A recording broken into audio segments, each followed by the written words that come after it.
Hey everyone, this is Adam Needens. This is for AEP 858. This is going to be my district report for Lyons USD 405.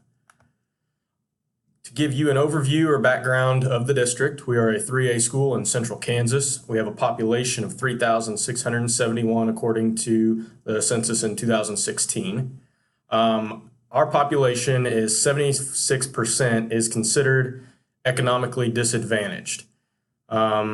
So take that what you will. We have 747 students in our school district. Who are we now? USD 405. Here's our demographics and background. We are 57% white, 38% Hispanic, and 5% other. We have a 71% free and reduced lunch. That has been actually higher in the past. We also have 24% of our students are considered ELL students. That's a pretty good number for our district. At the elementary level, we have a pre-K through 2 school, and we have a 3 through 5 elementary school. And both of those schools are title schools. We have a title reading teacher and a title math teacher for each one of those buildings. Our district is 54% male and 46% female. That seemed like that 8% seems like a big gap to me, but maybe I'm wrong. 100% of our teachers are fully licensed in USD 405. Our academic achievement areas for Lyons, this is based on the district, and I'll talk about that here in just a minute, but for our district, we have a 94.6% attendance rate, which seems right on par with the state. We have a 94% graduation rate, an on-time graduation rate.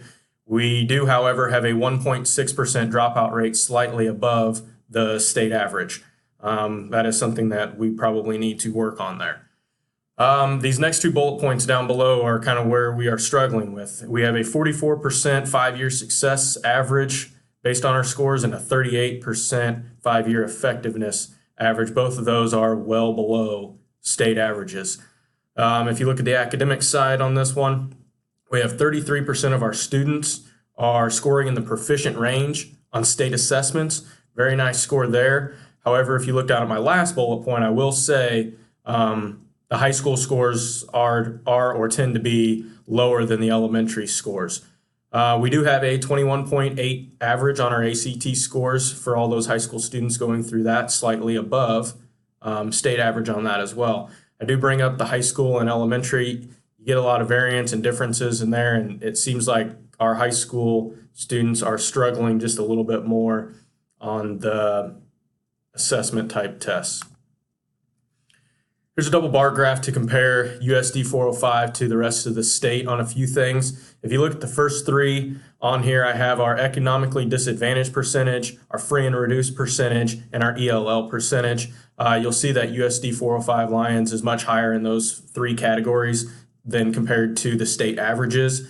Then you look at our success and effective average, you'll notice that USD 405 Lyons is considerably lower than the state average on there. So I would target these 3 areas and look at them and see, what are we doing wrong? What do we need to do different? This isn't an excuse of why our scores, our success and effective average aren't very good, but this is telling me that we're not doing everything we need to be doing for our demographics, our population that we have. The mission statement we came up with for Lyons, we did this a couple years ago, sat down at an in-service for the whole district, and this is what the whole entire district came up with as one. USD 405 will be accountable for providing a balanced quality education in a positive environment where each student will develop into a self-reliant, lifelong learner with the ability to meet society's challenges. Where is Lyons USD 405 heading? We need to look at culture, our perception, our reality, and what process we're going to use here. The effectiveness and success rate after high school is way too low. What do we need to do as a district to get those students that are graduating from high school onto the next level of life to make them a little more successful in their future? Our demographics aren't changing. It is what it is. Our economically disadvantaged isn't changing. Our ELL population isn't changing. So we need to figure out how to best educate those students and give them the proper avenues for after school. We are currently going through the Gemini 2 process, meaning we are getting to make quite a few changes as a district and classrooms and things like that. So this is a nice process that we're getting to go through to hopefully give teachers a little more power to decide what's best for our students. We need teachers and administrators that buy into this process that can make our district better. Not every district is going to be the same. Not every teacher is going to be the same, but we need teachers that are going to buy into what can make this district better. Thank you for your time, guys. Have a good one.